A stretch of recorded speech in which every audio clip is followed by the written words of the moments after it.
3927 그러니까 어떻게 되냐면 3927 여기를 이제 4권 딱 나눠요. 그리고 저 천장에도 4권.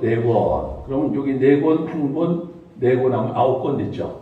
9권 됐고 왼쪽 기둥에 9개, 오른쪽 기둥에 9개. 그래서 이렇게 하나, 둘, 셋, 하나, 둘, 셋, 하나, 둘, 셋 하고 오른쪽 기둥도 9개. 이렇게 하면 3927 됐죠? 네, 3927. 자, 여기 5개, 위에 천장에 4개, 왼쪽에 9개, 오른쪽에 9개. 이렇게 3927인데, 자, 마태, 아무 양심 없어도 이거 4개는 알죠? 마태, 그 다음에 뭐예요? 마가, 그 다음, 누가, 그 다음, 요한, 그 다음, 사도행전. 그 다음에 이제 나오는 이 9권은 뭐냐면, 사도 바울이 교회에 보낸 편지예요. 그러니까 여기는 지역 이름이 나와요. 지역 이름이 나와요. 네. 그리고 위에 4권은 사도 바울이 개인에게 보낸 편지예요. 개인에게 보낸 편지. 개인에게. 여긴 교회에 보낸 편지, 여기는 개인에게 보낸 편지. 그러니까 사도 바울은 13권의 책을 썼어요. 27권 가운데 절반가량을 썼어요. 그리고 오른쪽에는 일반 서신이라 그래요. 그래서 첫 번째 히브리서. 근데 히브리서는 이렇게 문체라든지 구약에 아주 능통한 걸 보면 사도 바울이 썼다라고 하는 사람도 있고요. 근데 저자가 누군지 알려지진 않고요. 자, 하나하나 이제 보자고요. 마태, 마가, 누가, 요한, 사도행전. 그 다음에 이제 사도 바울이 교회에 보낸 편지. 첫 번째 뭐예요? 로마서. 그 다음에요. 네? 고린도 전서, 고린도 후서. 그 다음 갈라디아서. 그 다음에 빌골, 에베소, 빌립보, 골로새. 그 다음 데살로니가 전서, 데살로니가 후서. 다시 한번요. 그러니까 지역 이름이에요. 9권은 사도 바울이 이 로마에 있는 교회에 보낸 편지, 고린도에 있는 그 교회 2통 보냈고요. 그래서 로마서, 고린도전서, 고린도후서, 갈라디아서, 에베소, 빌립보, 골로새. 그다음에 데살로니가 교회에 2개를 보냈고 사도 바울이 개인에게 보낸 편지가 4권 있어요. 예? 여기 디구스로 시작했으니까 계속 디구스로. 디모데 전서, 디모데 후서, 그 다음에 디도서, 그 다음에 빌레몬서 이렇게 돼 있어요. 그래서 이제 사도 바울이 13권의 책을 썼어요. 그러니까 여러분들이 성경을 찾을 때 막 뒤죽박죽 하지 말고 지역 이름이 나오면 이 앞에서 찾으면 돼요. 앞에서. 그리고 이제 뒤에 남은 9권의 책은 히브리서를 중심으로 해서 1, 2, 3 이렇게 하면 돼요. 예수님의 수제자 3사람이 있어요. 구역장. 누구예요? 베드로. 베드로 또 베드로, 야고보, 또 요한. 베드로, 야고보, 요한. 그럼 여기서 야고보서 한 권 쓴 사람 야고보. 그 다음에 2권은 베드로 전후서, 베드로 전서, 베드로 후서. 그 다음에 3권 요한 1, 2, 3서. 근데 여기 나오는 이 야고보는 예수님의 제자 야고보는 아니에요. 여러분들 외우기 쉽도록 제가 얘기한 거고, 예수님의 제자는 일찍이 순교했어요. 그래서 예수님 동생 야고보, 여기 야고보는 근데 1, 2, 3로 외우시면 돼요. 예? 야고보, 베드로 전후서, 요한 1, 2, 3서. 그리고 맨 끝에, 성경 맨 끝에 아무리 양심 없어도 알죠. 요한 계시록. 예. 전사님도 알잖아. 요한 계시록. 그 다음에 요한 계시록 바로 앞에 있는 책 뭐예요? 유다서. 이때 누가 그러더라. 가룟 유다가 언제 성경 썼냐고. 가룟 유다가 아니라 예수님 동생 유다예요. 그러니까 여기 있는 이 야고보랑 이 유다는 예수님 동생, 야고보 예수님 동생 유다. 이렇게 해서 이제 3927 이루어져 있어요. 그러니까 신약 성경도 구조를 알겠죠, 이제요. 그냥 그리고 이제 4권의 책을 마태, 마가, 누가, 요한 이 4권의 복음서가 있는데. 특별히 마태복음에서 누가복음까지는 공간복음이라고 그래요. 서로 내용이 비슷비슷해요. 그래서 공간복음이다 그렇게 얘기를 해요. 마태복음은 예수님을 만왕의 왕으로 표현해요. 이 땅에 왕으로 오신 예수 그리스도. 그래서 마태복음에 보면 시작하자마자 왕의 족보가 나와요. 왕의 족보. 다윗 왕. 그래서 이 다윗 왕의 족보가 쫙 나와요. 그러면서 거기서 예수 그리스도가 탄생하셔요. 그러니까 예수님은 왕의 족보를 가졌다는 거예요. 그래서 왕을 기다렸던 그들에게 예수 그리스도는 왕으로 오셨다. 왕 되신 예수 그리스도. 그리고 마태복음은 예수 그리스도의 부활 얘기로 맞춰요. 부활 얘기로 맞춰요. 그 다음에 그러다 보니까 마태복음은 그 구독자가 주로 누굴 겨냥했냐면 그들의 왕을 기다렸던 유대인들을 겨냥해서 이제 기록을 하고 있어요. 그리고 이제 왜냐면 이 신문도 옛날에 외국에 파병할 때 보면은 이제 여러 신문사에서 나와서 이렇게 사진들 찍는데 좀 여당 쪽에 가까웠던 그런 신문들은 그 당시 이제 조선일보라든지 그런 신문들은 애인이랑 이렇게 파병되는 그 현장에서 나와서 이제 사진을 찍는데 애인이랑 웃으면서 막 이렇게 있는 사진을 해서 올려요. 그리고 그 당시 이제 한겨레 신문이라든지 좀 야성이 강한 신문들은 나이 많은 할머니가 엄마가 나와서 그 파병하는 아들 붙잡고 막 우는 걸 찍어요. 그러니까 똑같은 현장이에요. 근데 다른 각도에서 이걸 조명을 하는 거예요. 그러니까 예수님도 여러 방향에서 조명을 해요. 그러니까 마태복음 메시아 되신 그 왕을 기다렸던 유대인들을 겨냥해서 왕의 족보를 기록하면서 마태복음에 많은 왕의 설교가 나와요.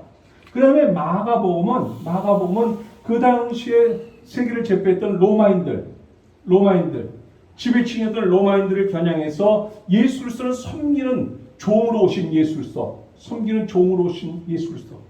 그래서 흔히 이제 서버트 리더십이라는 섬기는 리더십을 공부할 때 바로 특별히 이제 마가복음을 많이 조명하는데 이 마가복음엔 종으로 오신 예수 그리스도. 그러니까 종인데 무슨 족보가 필요해요? 그러니까 여기 마가복음엔 족보가 안 나와요. 예수 그리스도의 족보가 전혀 나오지 않고 이 마가복음은 예수 그리스도의 승천으로 마무리를 져요. 그리고 누가가 직업이 뭐예요? 의사. 그래서 다니다 보면 누가 의원은 있어도 마가 의원은 없어요. 의사 그러니까 지식인이었어요. 지식인이었던 이 누가는 지식인이었기 때문에 그 당시에 헬라 철학을 이야기하는 지식인들, 헬라 철학을 얘기하는 헬라인들을 겨냥해서 기록을 하고 있어요. 기록을 하면서 그 헬라 철학을 논하는 그들에게는 여기는 예수 그리스도를 인간의 족보가 나와요. 예수 그리스도가 태어난 모든 인간의 족보가 여기 나오고 그 다음에 이제 누가 보면 성령을 약속하면서 이제 마치고요. 요한복음은 온 세상 사람들 겨냥해서 기록을 하고 있는 것이 요한복음이에요. 그러면서 요한복음은 예수 그리스도께서 다시 오실 것이다. 재림을 약속하면서 이제 이 사복음서를. 그러니까 이 사복음서를 이제 다른 방면에서 표제 없으신 표제 저 뒤에 있습니다. 네 부분에서 이제 조명을 하면서 얘기를 하는데 이 마태, 마가, 누가복음은 공간복음이라고 그랬잖아요. 내용이 비슷해요. 주로 예수님께서 갈릴리에서 사역하셨던 것을 많이 기록하고 있고요. 근데 이 요한복음은 그 요한의 제자들이 예수님께서 예루살렘을 중심으로 해서 활동하셨던 걸 좀 기록해 달라고 해서 요한복음을 기록을 해요. 그래서 이렇게 기록을 하고 있고 그 다음에 이제 사도행전이 이제 앞부분은 베드로의 사역이 나오죠. 베드로의 사역. 그리고 뒤에는 이제 사도 바울의 사역이 나와요. 근데 이 전체는 성령님께서 사도행전 1장 8절에 오직 성령이 너에게 임하시면 너희가 권능을 받고 예루살렘과 온 유대와 사마리아 땅끝까지 이르러 내 증인이 되라 하는 이 말씀을 이루어가는 이야기가 사도행전이에요. 예? 그래서 어제 말씀드렸듯이 하나님 나라를 이루어가는데 사도행전 마지막 절에 보면 사도 바울이 그렇게 고백하잖아요. 내가 하나님 나라를 전파하며 예수 그리스도에 관한 것을 담대하게 가르쳤다. 이렇게 기록하고 그 사도행전을 마치게 되는데요. 이 사도행전에 보면 사도 바울이 이 교회들 각 지역을 다니면서 이제 복음을 증거하는 이야기가 사도행전에 나와요.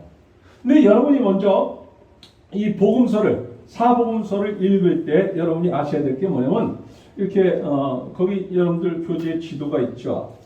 거기 3페이지로 가면은 3페이지 지도가 있어요. 여기가 이제 갈릴리 호수고요. 이렇게 요단강이 흐르고 여기가 사해예요. 사해. 근데 이스라엘은 이렇게 셋으로 구분을 해요. 셋으로. 셋으로 구분해서 이쪽을 갈릴리 지역, 여기가 지중해예요. 지중해 바다. 네. 그리고 요게 그 갈릴리 호수, 여기 흐르는 것이 이제 요단강, 여기가 사해 바다. 근데 이제 위 지역을 갈릴리 호수를 중심으로 해서 갈릴리 지역이다 이렇게 말해요. 갈릴리 지역. 그리고 여기를 이제 유대 그리고 여기가 그냥 도시예요. 도시 여기가 좀 도시고 여기 촌이에요. 촌.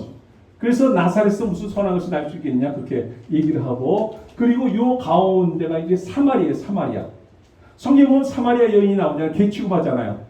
그 이유가 뭐냐면 저 아수르에서 저 북이스라엘을 멸망시킬 때 저 아수르에서 와서 여기 살고 있는 여인들을 다 짓밟아 버렸어요. 성폭행을 했어요. 그래서 이스라엘 백성들은 선민의식을 갖고 있거든요. 우리는 하나님의 택한 백성이라고 하는 선민의식을 가지고 있는데 이들은 다 그냥 섞여버렸어요. 네? 그래서 사람들이 사마리아 지역을 통과하지 않았어요. 일로 지나가면 괜히 구설수에 휩싸이기 싫어서. 근데 예수님은 이 사이를 지나가다가 누구를 만나요? 수가성. 우리는 사마리아를 가면 아는 도시는 수가밖에 없어요. 그죠? 수가하면 수가성 여인. 남편이 몇 명이나 있어요? 5명이나 아주 능력 있는 여자예요. 아마 이뻤을 거예요. 왜냐하면 예수님이 태어나시던 그때 사내 아이들을 전부 다 죽이잖아요. 그러니까 남녀 비율이 전혀 맞지 않는 시대에 그 수가성 여인은 남자가 5이나 있었다. 그날 항상 외로웠고 항상 마음에 허함이 있었던 그 여인. 그러니까 이 사마리아 지역을 사람들은 통과하지 않았는데 예수님만은 이 사마리아 지역을 통과하다가 수가성 여인을 만나서 전도하는 이야기가 나오고요. 자, 여러분이 이제 사복음서를 읽을 때 여러분이 기억해야 될 것은 뭐냐면 이 X축과 이 Y축이 있는데 예수님의 그 6월절 1, 6월절 2, 6월절 3, 6월절 4 예수님의 공생애를 흔히 몇 년이라고 그래요?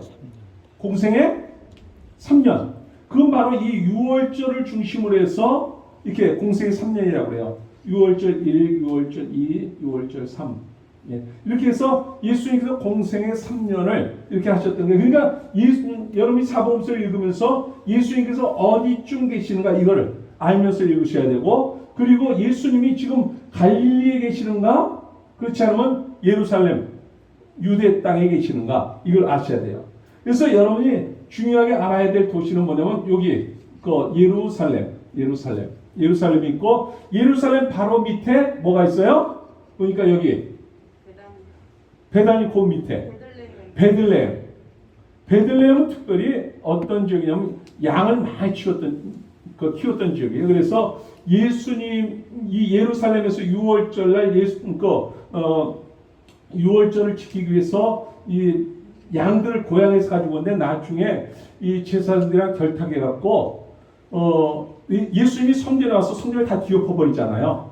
그 이유가 뭐냐면은 한 사람이 이제 6월절을 지키기 위해서 자기 집에서 정말 흠없는 양을 가지고 그 하나님 앞에 예배드리기 위해서 예루살렘을 와요. 근데 제사장이 저리 보더니 불합격 그런 거예요. 이걸 하나님 앞에 바칠 수가 없다. 그러니까 재물이 없잖아요.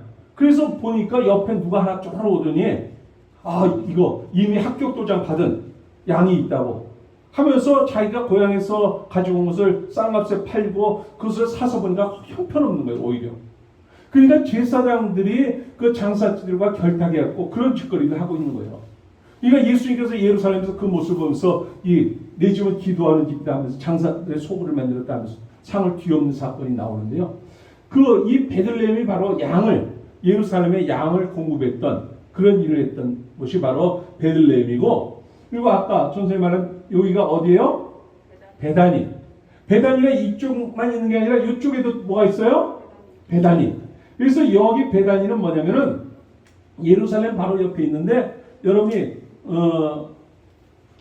마리아와 마르다 그 오빠 나사로. 그래서 예수님께서 주로 예루살렘에 오면 편하게 그 집에 가서 쉬었던 데가 바로 베다니예요. 베다니. 그러니까 목사로서 저도 이렇게 신방가면 편하게 이렇게 발을 뻗을 수 있는 집이 있고 좀 가족 불편한 집이 있고 그런데 바로 이 베다니 이곳에 살고 있는 나사로의 그 집은 참 예수님이 편한 집이었어요. 그래서 자주 예루살렘에 오고 들렸던 그리고 여기 베다니는 그래서 뭐라고 기록하냐면 요단강 건너편 베다니다 이렇게 하면서 구분을 지어요. 성경은요. 그리고 아까 얘기했듯이 여기 어디요? 여기 사마리아 지역이 어디? 수가성. 그리고 좀 더 위로 올라가서 예수님이 태어나신 곳 나사렛. 예, 나사렛. 그리고 나사렛 가다 보면 또 여기 과부 도시 나인성 과부 나인. 그리고 여기 나사렛에서 좀 올라가면은 뭐가 있어요? 혼인잔치 가나가 있어요. 예. 그리고 이 갈릴리 주변의 가장 번화한 도시 뭐예요? 가버나움. 그래서 예수님 바로 이 가버나움 중심으로 해서 활동을 많이 하셔요. 가버나움. 그리고 이 건너편 벳세다. 네. 그리고 예수님이 제자들과 수양에 자주 갔던 가이사라 빌립보. 이 정도 여러분께서 보시고, 자, 거기 이제 3페이지 보면 도표 있죠, 도표. 여러분이 보면 그냥 쉬운 것 같은데 제가 이거 한다고 며칠 걸렸던 도표예요. 이게 사람들이 서로 다 다르게 이걸 도표를 만들었는데 그 도표에서 까맣게 칠해져 있는 부분이 있죠, 좀. 6월절인데 까맣게 칠해 있잖아요. 이 까맣게 칠해 있는 부분은 바로 예수님께서 이 예루살렘 중심으로 해서 활동하셨던 것을 까맣게 표시해 놨고요. 그리고 하얀 거는 이 갈릴리 지역에서 활동하신 걸 하얗게 칠해 놨어요. 그러니까 하얀 게 많아요, 까만 게 많아요. 갈릴리 지역에서 활동을 많이 하셨어요. 갈릴리 지역에서 주로 활동을 하셨고, 자, 그래서 여러분께서 그러니까 거기 첫 번째 6월절 전에 예수님께서 이제 공생을 시작하기 전에 예수님께서 태어나시고 어린 시절을 보내시고 그 마태복음과 누가복음에만 기록이 되어 있고요. 그 다음에 이제 예수님께서 세례 받으신 장면은 사복음서에 전부 다 기록을 하고 있고요. 근데 예수님께서 세례 받을 때 요한복음 1장 28절을 보면 이 일은 요한이 세례 베풀던 곳 요단강 건너편 베다니 이렇게 되어 있죠. 그죠? 그러니까 요단강 건너편 베다니는 1번, 2번 어느 쪽이에요? 1번, 2번. 2번. 요단강 건너편 베다니에서 지금 세례 요한이 부흥회를 하고 있는 거죠. 예수님께서 거기 오셔요. 예수님이 오시고 1장 35절을 보니까 또 이튿날 요한이 세례 요한이에요. 요한이 자기 제자 중 두 사람과 함께 섰다가 예수께서 건지심을 보고 말하되 하나님의 어린 양이도다. 그러니까 두 제자가 누구의 제자예요? 여기 두 제자는 지금 요한의 제자예요. 두 제자가 그의 말을 듣고 예수를 따르거든. 예수님께서 무엇을 구하냐? 그러니까 랍비 어디 계십니까? 그러니까 예수님께서 와서 봐라. 그래서 그 두 제자 중에 한 사람이 40절에 보니까 두 제자 중에 한 사람의 이름이 뭐예요? 예, 안드레. 그 두 제자 중에 한 사람은 안드레였고요. 안드레였고, 자, 그 다음에 41절에 안드레가 가서 자기 형제 시몬은 누구예요? 그러니까 베드로에게 가서 우리가 메시아를 만났다. 그래서 데리고 오니까 예수님께서 보시고 이르시되 네가 요한의 아들 시몬이 장차 개발하리라. 그러니까 이제 세 번째로 베드로가 이제 자. 그러니까 현재 이 제자들은 지금 누구 제자예요? 지금? 아니 여기서 누구 제자라고 그랬어요 아까? 요한의 제자예요. 지금 현재 세례 요한의 제자들이에요. 세례 요한이 여기서 부흥이 아니까 여기 온 거예요 지금. 자, 그 다음에 43절에 이튿날 다음날에 예수님께서 지금 여기서 어디로 가려고 그랬어요?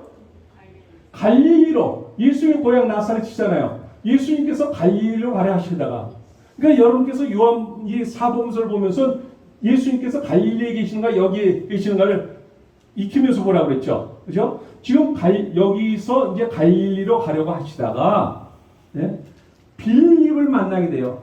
빌립을 보면서 나를 따르라 그래요. 그러니까 네 번째 이제 빌립한테 나를 따르라 그래요. 그러니까 44절에 빌립은 안드레와 베드로와 한 동네 어디 사람이라고요? 벳세다 사람. 아까 여기가 어디예요? 벳세다. 그러니까 여기 벳세다 이 사람들은 지금 벳세다 사람인데 벳세다에서 고기 잡으면서 살던 사람들인데 세례 요한이 여기서 이제 집회를 하니까 여기서부터 여기까지 내려와서 거기 참석한 사람들이에요. 굉장히 먼 지역을 내려와서 지금 참석한 거예요. 예.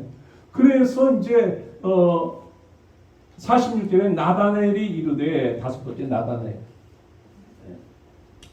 이렇게 해서 지금 이 사람들은 세례 요한의 제자죠. 지금 세례 요한의 제자예요. 지금 현재는 세례 요한의 제자들인데 2장에 와서 이제 사흘째 되던 날 갈릴리 가나에 혼례가 있어 예수의 어머니도 거기 계시고 예수와 그 제자들도 혼례 청함을 받았더니 자 이제 이들의 고향은 여기였죠. 예, 갈릴리였잖아요. 그래서 예수님께서 여기 나사렛 있고 여기 이제 가나 혼인잔치에 가시면서 이들과 같이 이제 가는 거예요. 같이 동행하는 거예요. 예? 같이 동행하면서 거기서 예수님께서 가나의 혼인잔치에서 기적을 베푸는 장면을 봐요.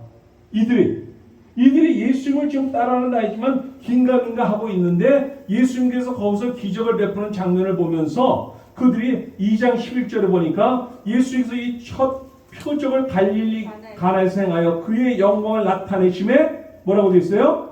제자들이 그를 믿으니라 이렇게 되어 있어요. 그러니까 긴가민가하다 예수님께서 물이 변화의 포도주가 되는 사건을 보면서 이들이 예수님을 믿는 거예요. 그리고 나서 이제 이들은 다시 자기 고향에 가서 고기 잡는 거예요.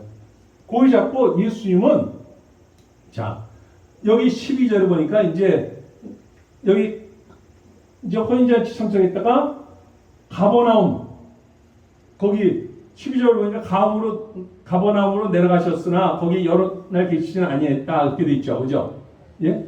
그러니까 예수님이 여기까지 오셔서 앞으로 가버나움에서 활동할 거기 때문에 이들과 함께 여기 왔다가 이들은 이제 자기 고향으로 돌아갔고 예수님은 앞으로 가버나움을 중심으로 활동하기 위해서 여기 이렇게 둘러보신 거예요. 그리고 여러 날 계시지 않고 13절에 유대인의 유월절이 가까웠어요. 그래서 예수님께서 다시 예루살렘으로 올라가셨다. 지형상으로 내려가지만 수도 서울 중심으로 해서 서울로 올라간다고 그러잖아요. 그래서 성경은 예루살렘으로 다시 올라가신 거예요. 그러니까 한 절 사이에 예수님은 이쪽으로 가셨다 이쪽으로 가셨다. 그러니까 여러분이 성경을 볼 때 이 지형을 보면서 예수님이 갈릴리에 계시는가 여기 계시는가 그러면서 여기 이제 예수님께서 오셔서 이제 그들의 모습을 보니까 거기서 소 팔고 양 팔고 하면서 장사하니까 그 성성들을 다 뒤엎어버려요. 이런 사람들이 그 장면을 보면서 얼마나 속 시원했겠어요. 예? 저들이 그 악행을 행하는 모습을 보면서 아무 얘기도 못했는데 한 청년이 나타나서 그 성경을 다 뒤엎고 하니까 속이 후련했던 거예요. 예? 그리고 나서 이제 그러니까 지금 이 장면이 어디냐면 예수님이 이제 사역을 막 시작하면서 세례요한에게 세례받고 그리고 첫 번째 6월절에 이제 가서 성전을 뒤엎었어요. 그죠? 여기에요. X군요.